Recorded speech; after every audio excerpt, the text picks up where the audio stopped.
नमस्ते, म दिपेश साक्य। म dealership head of Naxal showroom हो हुन्डाईको। रिसेन्टली हामीले हुन्डाईले चाहिँ 2021 मा अल न्यू i20 हामीले लन्च गरेको छौं, जसले अलरेडी यो लन्च गर्ने बित्तिकै इन्डियामा Indian of the year award पाइसकेको छ।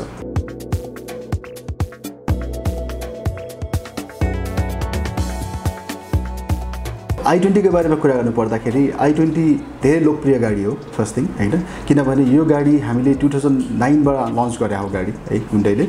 सो 2009 बाट तपाईको 2014 सम्म आउँदाखेरि यो फर्स्ट जेन i20 आएको थियो, जसमा हजुरलाई याद छ होला त्यो टाइमको गाडीमा पनि तपाईको एस्टा ओ भन्ने भेरिएन्टमा 6 एयरब्याग्स आउँथ्यो i20 मा हैन, र एकदम प्रिमियम फिचर्सहरु दिएको थियो। प्रिमियम फिचर्समा तपाईको अटोमेटिक एसी आउँथ्यो हैन, त्यस्तै गरिकन फोल्डेबल ओआरभीएमहरु आउँथ्यो हैन, अलॉय व्हीलहरु आउँथ्यो। यो सबै फिचर्सले गर्दाखेरि गाडी एकदमै प्रिमियम र लग्जरी भएको थियो। फर्स्ट जेन i20 हामीले 2009 बाट 2014 सम्म वितरण गरिरहेका थियौं। त्यसपछि 2014 को एन्डमा आएर हामीले i20 elite second generation i20 हामीले लन्च गर्यौं बजारमा। i20 को बारेमा कुरा गर्नु पर्दाखेरि हामी डिजाइन कन्सेप्टबाट जाउँ।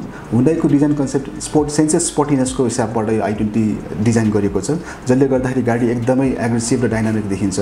भित्र तपाईले इन्टेरियरहरु हेर्नु भने एकदम लग्जरी देखिन्छ भने बाहिरबाट एक्सटेरियर हेर्दाखेरि एकदम डायनामिक छ। अब यसमा हामीले ग्रिलको बारेमा कुरा गरौँ। ग्रिल चाहिँ तपाईको यसमा चाहिँ फ्रेमलेस ग्रिल बनाएको छ यो i20 मा, जसले गर्दाखेरि एकदमै एग्रेसिभ छ। त्यस्तै गरिकन यसमा हेलोजन हेडल्याम्प दिएको छ म्याग्ना भेरिएन्टमा, र अनि फग ल्याम्प दिएको छ, प्रोजेक्टर फग ल्याम्प दिएको छ, अनि DRL पनि दिएको छ।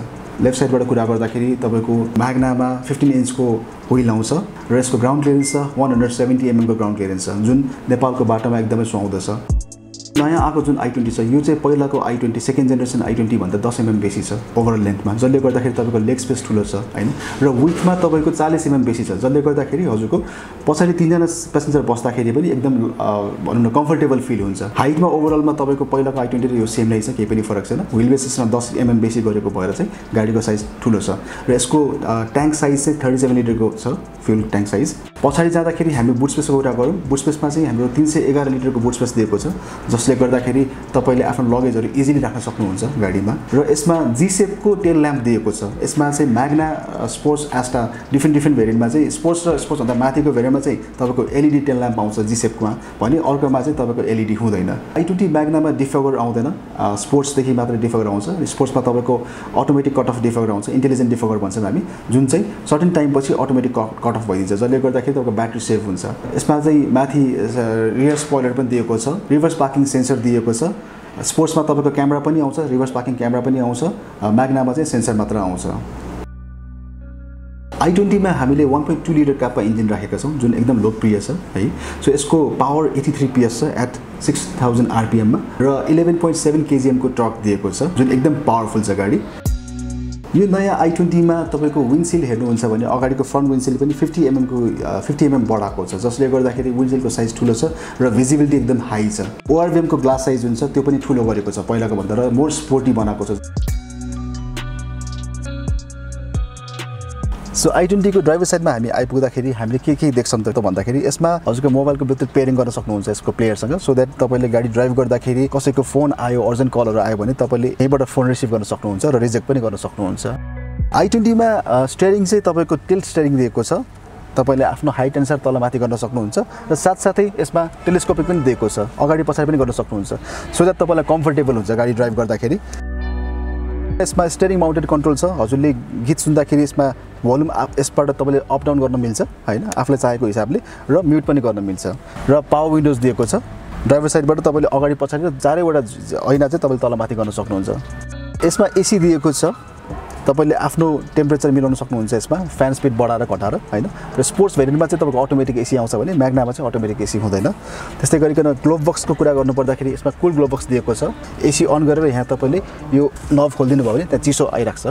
i20 को ड्याशबोर्ड तपाईले हेर्नु भने यो पुरै ब्ल्याक इन्टेरियरमा बनाएको छ, जसले गर्दाखेरि गाडी एकदमै लग्जरी र प्रिमियम पनि देखिन्छ हैन। यसमा टु टोन छैन।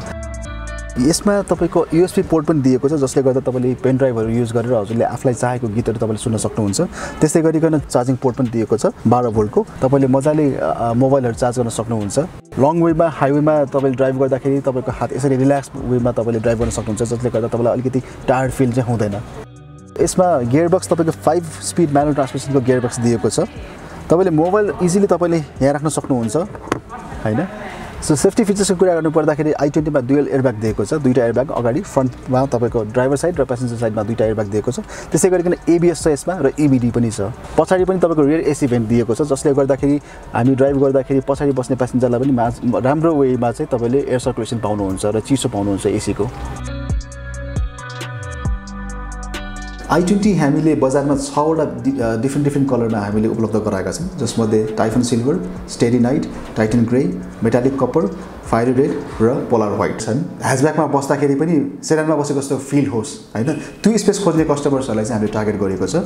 सो i20 तपाईले चाहिँ शोरूममा आएर टेस्ट ड्राइभ गर्नुस्, भिजिट गर्नुस् हैन, चलाएर हेर्नुस्, टच एन्ड फिल गर्नुस्। म त्यही हजुरहरुलाई चाहिँ रिक्वेस्ट गर्न चाहन्छु। Thank you.